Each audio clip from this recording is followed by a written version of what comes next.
17 years. For 17 years, I created content on this platform we call YouTube. You'd think that I would be at 100k subs or more. You'd think that I'd be a master at editing videos. You'd think that I would have had awesome collabs with awesome people. You'd think that I'd have it all together. None of the above. I'm so far behind my friends who have been on this platform for barely a fraction of the time I've been on here, and they are far younger than me. Oh, they just worked harder. No. Anyone with a job can work hard and obtain a collection in a matter of years. It takes a special kind of person to go viral in 3 years and be acknowledged by the titans of their community. Nothing peeves me more than seeing people work their butt off and not get the recognition they deserve. It's all about the trends and what's popular. It's never about how late they stay up to finish that project. It's never about the effort they put into a work of art. It's never about the journey unless they are popular. They can say the same thing a popular person says, but they'll never be acknowledged since they aren't popular. They can follow the same steps as the giants. They will stumble, and no one will notice. No one will care. They went by the book and still failed. They made connections, went places to broaden their horizons, and took constructive criticism from their audience. Yet they still have barely moved an inch. Hard work doesn't equate success. It equals burnout, suicidal thoughts, resentment, and regret.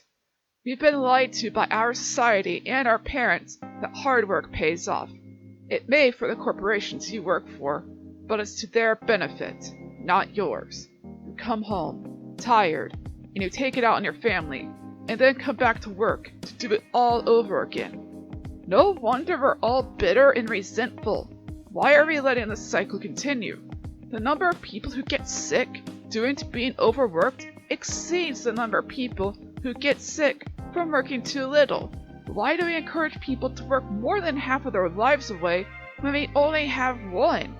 We have AI replacing artists when AI should be replacing the soul-draining jobs. Yet what I'm saying will reach no one, as I am not popular.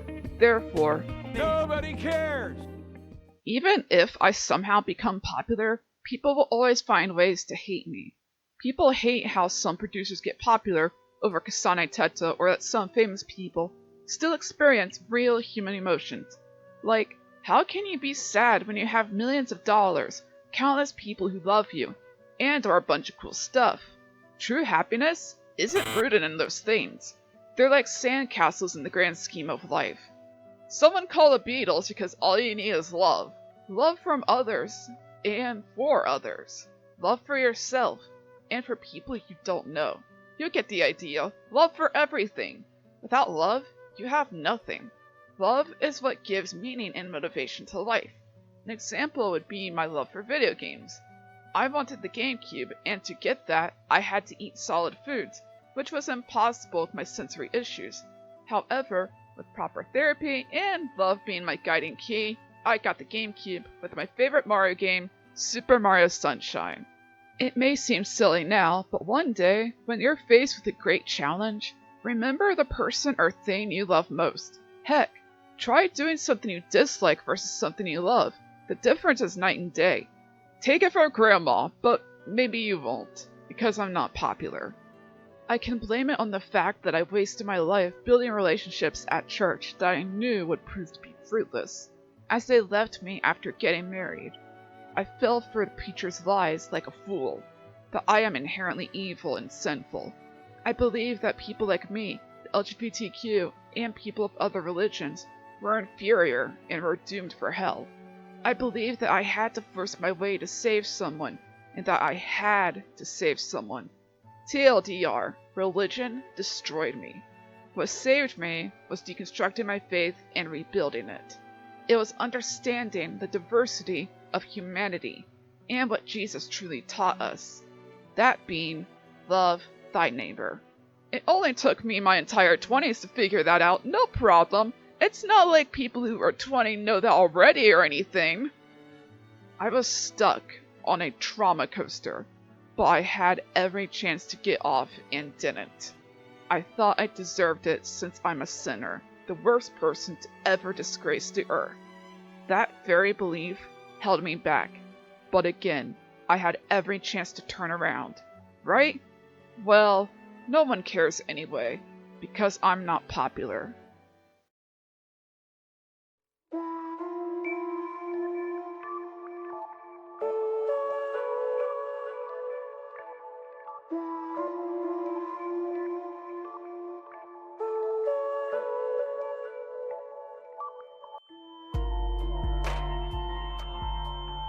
It's never going to be enough, you know.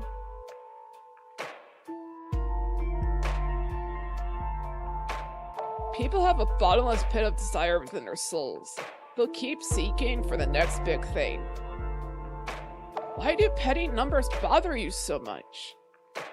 I don't want to be left behind. No matter what I do, or how hard I try, I can't keep pace with my friends. They seem to have it all figured out. Do they?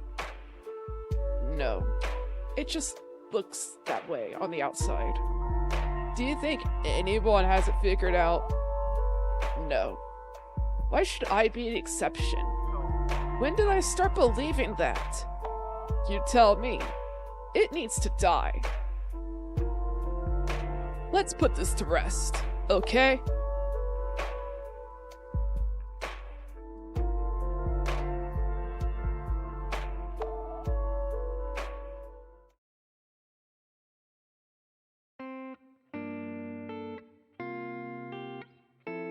I hope people learn from my mistakes by not dedicating their lives to a religion that their parents forced them into. The same can be said for career paths and marriages. You choose your destiny, but not the outcomes. You can play by the book and take as many precautions as possible, but you will make mistakes, and that's okay. Learn from them. Give yourself grace. We're only human after all. You only have one life, so live it your way. These past 17 years have taught me so much, even though I've hardly grown in terms of subscribers. I let myself be a kid through my dumb YouTube series, expressed my difficult emotions in AMVs, and did whatever I felt like. In a way, I was being the parent to my kid's self by letting her explore her imagination and emotions. However, I still had a lot to learn, and still do. I never want to stop learning. I'm learning what my limits are, how fricked up religion can be, and to accept my shadow. I don't know if anyone's listening or watching, but if you are, thank you. I want to thank the people who've been here when I was insufferable, and are still here. I want to thank my friends who I've known since I started this channel, and the ones I met along the way. I know we don't talk often, but your souls are always with me.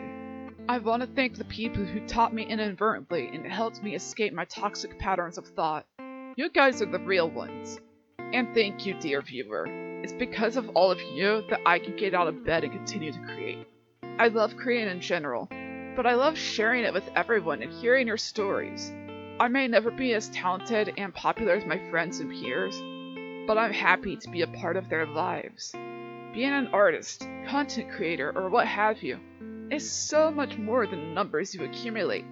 It's about the friends you make along the way, the memories you can look back on fondly, and the people you change for the better. It's cheesy, but it's true. The older I get, the more I realize how our priorities are in the wrong places. We waste our money on marketing scams, waste energy on angry tweets and videos about current world events we have no authority over. Our priority should be loving others and ourselves.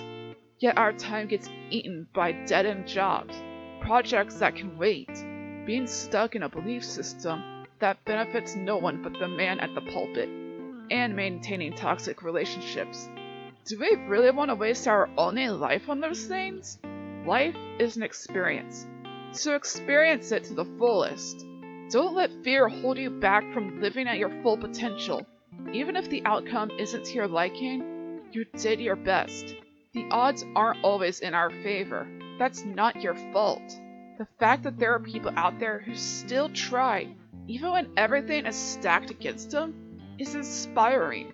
If you create art in any sense of the word and are passionate about it, keep creating. The world needs humans to create art. It's a form of rebellion against the machine printing copies of stolen art. So what if it's not popular? That doesn't mean it's bad. Create because you want to, not because you want to become popular. It took me long enough to understand that. I create because I want to. That's how I roll. One of these days, I'll be old and gray, and I'll still be creating until I turn to dust.